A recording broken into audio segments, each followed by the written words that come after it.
சிவபெருமானின் அவதார மூர்த்தங்களில் ஒன்றாக கருதப்படுகின்ற வீரபத்திரரை வணங்கி வர துன்பங்களிலிருந்து நிவாரணம் கிடைக்கும் என்பது நம்பிக்கை. எதிரிகளால் தொல்லைகளை சந்திப்பவர்கள், நம்பிக்கை துரோகிகளால் பாதிக்கப்பட்டோர் அனைவரும் வீரபத்திரரை வணங்குவது நல்லது. சிவ ஆகமங்கள் கூறுகின்ற நிலையில் வீரபத்திரர் வழிபாடு குறித்தும் அதனால் கிடைக்கும் நன்மைகள் பற்றியும் அறிந்திடுவோம் வாருங்கள். வாழ்க்கையில் ஒவ்வொருவருக்கும் ஒவ்வொரு விதமான கஷ்டங்கள் ஏற்படும். சிலருக்கு கஷ்டங்களே வாழ்க்கையாக இருக்கும். அந்த அளவிற்கு துன்பங்களையும் துயரங்களையும் மட்டுமே அனுபவித்து வந்திருப்பர்.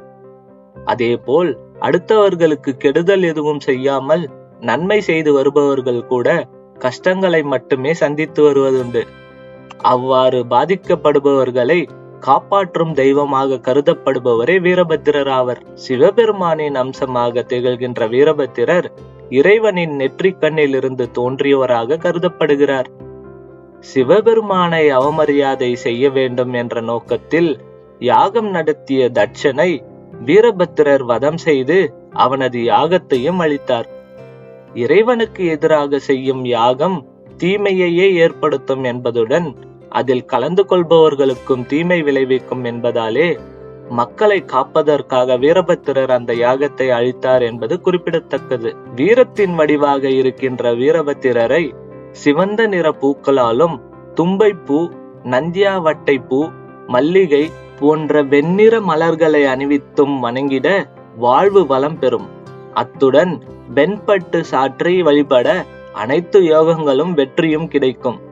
வீரபத்திரரை வழிபடும் போது பஞ்சவாத்தியங்கள் இசைத்திட அவர் மிக மகிழ்ச்சி அடைவதாகவும், பஞ்சவாத்தியங்களில் உடுக்கை ஒலி ஓசை வீரபத்திரருக்கு மிகவும் பிடித்தமானது என்று திருமறைகள் கூறுகின்றன.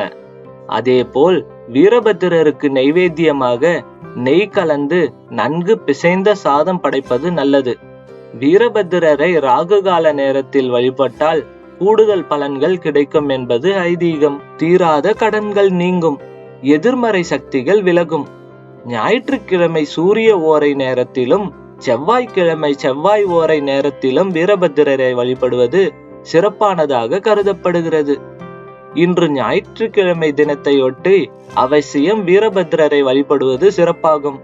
மேலும் பௌர்ணமி, அமாவாசை வளர்பிறை, அஷ்டமி மற்றும் பூரம் கிருத்திகை போன்ற நாட்களில் வீரபத்திரரை வழிபட திருஷ்டி, தீவினைகள், தடைகள் நீங்கி வெற்றி கிடைத்து வாழ்வில் உயர்ந்த நிலையை அடைய முடியும்.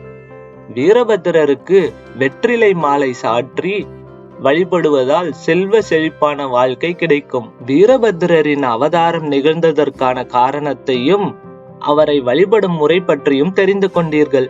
இதை உங்கள் உறவினர்களுக்கும் நண்பர்களுக்கும் இந்த வீடியோவை ஷேர் செய்து தெரியப்படுத்துங்கள்.